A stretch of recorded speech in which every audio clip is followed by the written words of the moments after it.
Assalamualaikum warahmatullahi wabarakatuh. Salam sejahtera untuk kita semua. Om Swastiastu, Namo Buddhaya. Teman-teman yang saat ini galbay atau gagal bayar pinjol di seluruh Indonesia. Beberapa hari belakangan ini, portal-portal media online ataupun offline ramai memberitakan tentang kasus Koperasi Simpan Pinjam Indosuria atau KSP Indosuria. Beritanya cukup viral karena melibatkan nominal uang yang cukup bombastis di kisaran 106 triliunan. Berita ini semakin heboh karena owner atau pemilik sekaligus pendiri Koperasi Simpan Pinjam tersebut divonis bebas oleh Majelis Hakim Pengadilan Tinggi Jakarta Barat dengan alasan bahwa kasus ini masuk ranah perdata, bukan pidana. Tapi teman-teman, saya tidak akan membahas lebih dalam tentang kasus ini.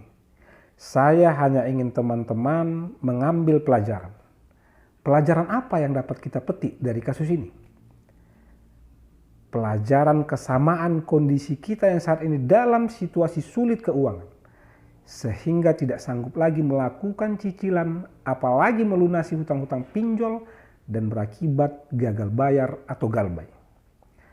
Teman-teman sekalian, seperti yang sudah kita ketahui, bahwa hutang piutang ini telah diatur dalam Undang-Undang Hukum Perdata. Dan sudah jelas tidak akan punya konsekuensi hukum pidana di kemudian harinya. Apalagi jika hutang pinjol kita hanya beberapa juta, puluhan juta, bahkan ratusan juta.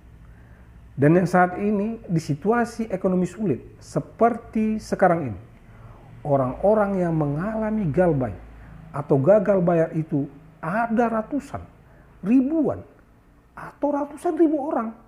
Jadi tenang, teman-teman tidak seorang diri.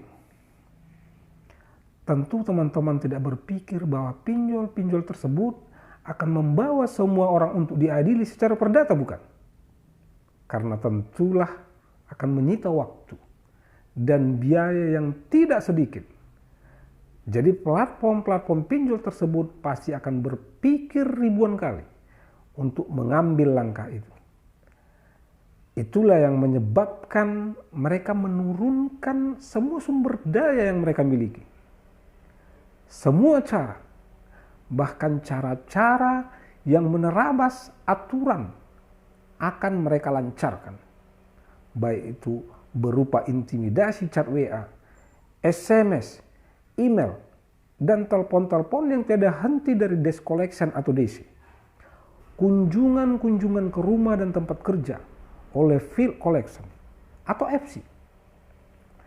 Dengan tujuan agar teman-teman sesegera mungkin melakukan pembayaran cicilan ataupun pelunasan. Mereka tidak akan peduli jika teman-teman harus menjual motor, mobil, atau rumah. Mereka tidak peduli jika Anda harus mencari hutangan ke keluarga, teman, ataupun ke tempat kerja. Mereka tidak akan peduli rumah tangga Anda hancur. Mereka sama sekali tidak akan peduli hubungan keluarga Anda hancur.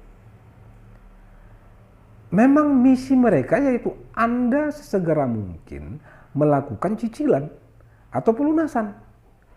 Jadi teman-teman, mulai saat ini stop curhat tentang kondisi keuangan teman-teman.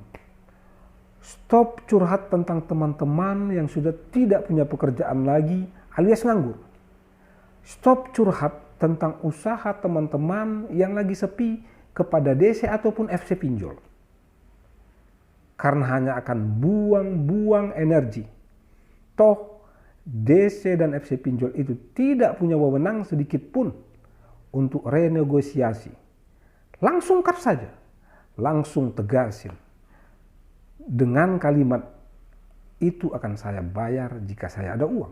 Atau saya tidak akan bayar, terserah kalian mau melakukan apa. Atau jika memang teman-teman punya uang lebih dan ingin melunasi pokoknya, cukup jawab dengan saya akan bayar tapi hanya pokoknya saja. Jika tidak mau, ya sudah, end of discussion.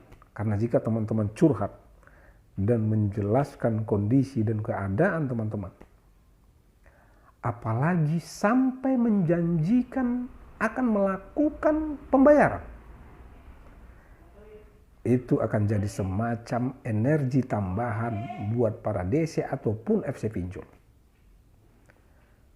untuk lebih menekan teman-teman lebih kuat lagi dari sebelumnya, dan akhirnya akan kembali membuat kesehatan mental teman-teman anjlok lagi, tidak fokus lagi, depresi lagi. Jadi stop ya, mulai hari ini stop, biarkan mereka melakukan pekerjaannya sebagai DC dan FC, dan teman-teman juga melakukan tugas sebagai gal bayar. So teman-teman, do not scare for gal bayar.